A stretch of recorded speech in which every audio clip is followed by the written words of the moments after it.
Hello friends, मैंने अपने JEE preparation में कुछ चार्ट्स बनाए हैं जो हो सकता है आप लोग के लिए भी हेल्पफुल हो।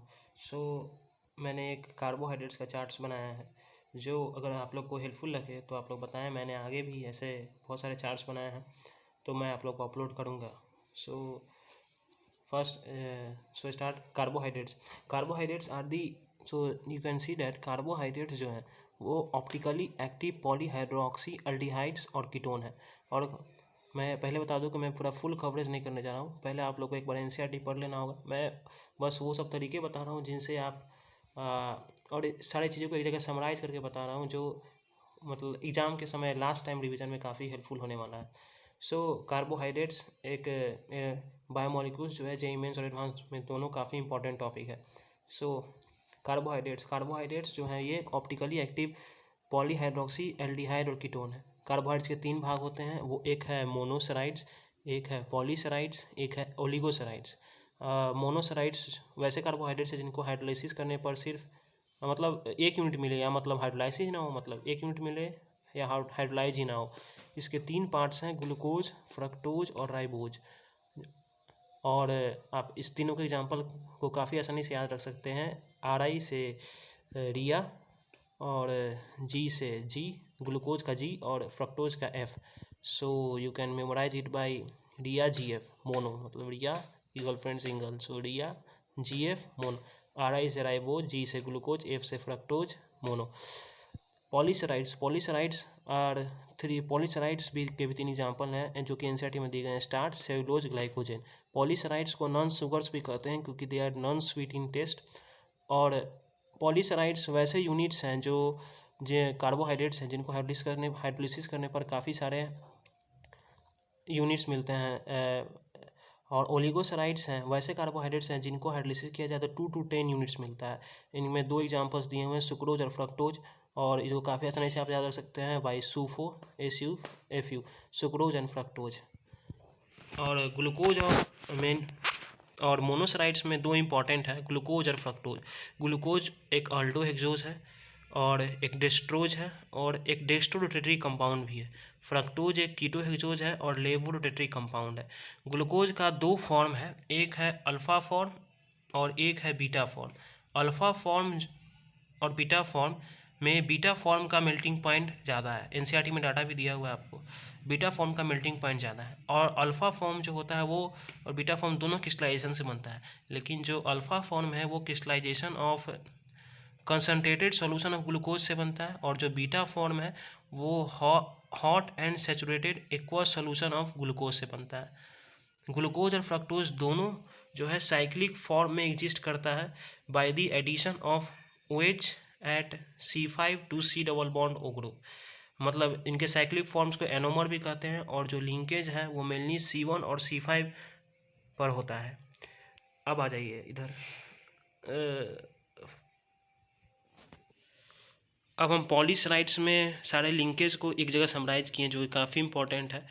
से कौन सा कंपाउंड जो है जो कौन सा कार्बोहाइड्रेट्स किस तरह के लिंकेज से बनता है।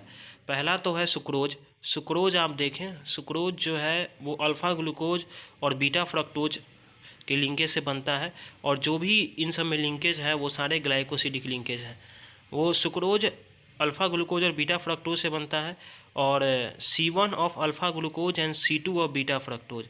और अल्फ़ा चूँकि ग्लूकोज हमने बताया डेक्स्ट्रोरोटेटरी है और फ्रक्टोज लेवोरोटेटरी है, ओवरऑल मिक्सचर जो है लेवोरोटेटरी हो जाता है, और सुक्रोज जो है ओरिजिनली डेक्स्ट्रोरोटेटरी है, तो डेक्स्ट्रोरोटेटरी से लेवोरोटेटरी बन गया, इसलिए सुक्रोज को इन्वर्ट शुगर के भी नाम से जाने जाते हैं। माल्टोज उसी प्रकार अल्फ़ा ग्लूकोज और अल्फ़ा ग्लूकोज के लिंकेज से बनता है, लेकिन C1 ऑफ अल्फ़ा ग्लूकोज और C4 of the alpha glucose, दूसरा अल्फ़ा ग्लूकोज का। उसी प्रकार लैक्टोज जो है वो बीटा ग्लैक्टोज और बीटा ग्लूकोज के लिंकेज से बनता है। Beta galactose C1 of beta galactose और C4 ऑफ बीटा ग्लूकोज। सो आप इसको याद करने का एक काफ़ी आसान तरीका है जो मैं आपको बताता हूँ, ये है सुमाला। सो SU से you can learn sucrose, MA से माल्टोज, LA से लैक्टोज। SU जो है वो रिड्यूसिंग है, और जो माला है में माल्टोज और लैक्टोज है वो नॉन रिड्यूसिंग शुगर है। अब फिर आ जाइए स्टार्च पर। स्टार्च जो है वो भी स्टार्च में एक दो तरह के होते हैं लिंकेज। स्टार्च भी जो है मेनली अल्फ़ा ग्लूकोज और अल्फ़ा ग्लूकोज के ही लिंकेज से बना होता है, वो C1 और C4 of the alpha glucose. लेकिन स्टार्च में दो तरह का लिंकेज होता है। ये जो C1 और C4 है वो मेनली जो है वो चेन फॉर्मेशन करता है। स्टार्च में दो तरह के फॉर्मेशन होते हैं, एक तो चेन फॉर्मेशन होता है और ब्रांचिंग भी होता है। तो जो चेन फॉर्मेशन होता है उस कंपोनेंट, जो चेन वाले कंपोनेंट है उसको एमाइलोज करते हैं, वो वाटर सॉल्युबल होता है और 15 से 20% होता है। और दूसरा जो है वो है अल्फ़ा ग्लूकोज जो है वो दूसरा है नॉन वाटर सॉल्युबल, जो कि जिसमें दोनों कंपोनेंट होते हैं, चेन और ब्रांचिंग। ब्रांचिंग जो होता है वो C1 और C6 से होता है। जो ब्रांचिंग है वो C1 और C6 से होता है और ये नॉन वाटर सॉल्युबल कंपाउंड है, नॉन वाटर सॉल्युबल है। और तो स्टार्च में दो तरह के लिंकेज होते हैं, तो C1C4 और C1C6। C1C4 से चेन बनता है और C1C6 से ये बनता है, C1C6 से ब्रांचिंग होता है। सेलुलोज उसी प्रकार बीटा ग्लूकोज और बीटा ग्लूकोज का ही लिंकेज है और 1,4 लिंकेज है। और ग्लाइकोजेन जो है वो है एनिमल स्टार्च। ग्लाइकोजेन का कोई लिंकेज नहीं है एक्चुअली। ये जो तीनों हैं ये तीनों पॉलीसेराइड्स का काम करते हैं। जो स्टार्च है, सेलुलोज है और ग्लूकोज है, ये तीनों जो है पॉलीसेराइड्स हैं और ये जो तीनों हैं वो डाइसेराइड्स हैं। और आपको पता होना चाहिए जो स्टार्च है वो है इसी प्रकार कह सकते हैं, स्टार्च जो है पॉलीमर ऑफ अल्फ़ा ग्लूकोज है, सेलुलोज जो है पॉलीमर ऑफ बीटा ग्लूकोज है। और इसको भी याद करने का तरीका है सासू माँ गई। सा से यहाँ देख सकते हैं आप एस और ए, स्टार्च का सा, और सी और यू ऑफ सेलुलोज सू, और जी ऑफ वाई, सो थोड़ा मैनेज करना पड़ेगा आप लोगों को, गई, सो ग्लाइकोजेन, सासू माँ गई, सो ग्लाइकोजेन। अब इसको ध्यान से देखिए आप लोग, तो आप लोग को पता चलेगा जो एसयू है सुक्रोज, वो है सुक्रोज जो है वो है अल्फ़ा बीटा लिंकेज। जो माल्टोज है वो है अल्फ़ा अल्फ़ा लिंकेज। लैक्टोज जो है वो है बीटा बीटा लिंकेज। एसयू सा से आता है स्टार्च जो है ये है अल्फ़ा अल्फ़ा लिंकेज। सू जो है वो आता है सेलुलोज का, वो है बीटा बीटा लिंकेज। देखिए अल्टरनेट चल रहा है, alpha beta, alpha alpha, beta beta, alpha alpha और बीटा बीटा, अल्टरनेट चल रहा है। बस आपको याद रखना है कि जो सुक्रोज है उसमें अल्फ़ा बीटा है, तो ये जो है हमारा GF से आप याद रख सकते हैं ग्लूकोज और फ्रक्टोज। जो माल्टोज है और उसी प्रकार जो आप याद रख सकते हैं GF।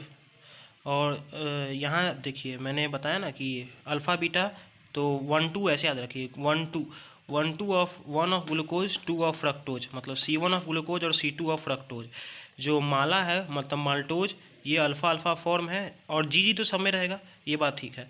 और जी सारा 1,4 लिंकेज है, ये भी बात है। और जो लेकिन और सब में ग्लूकोज है, ग्लूकोज सब ग्लूकोज का लिंकेज है।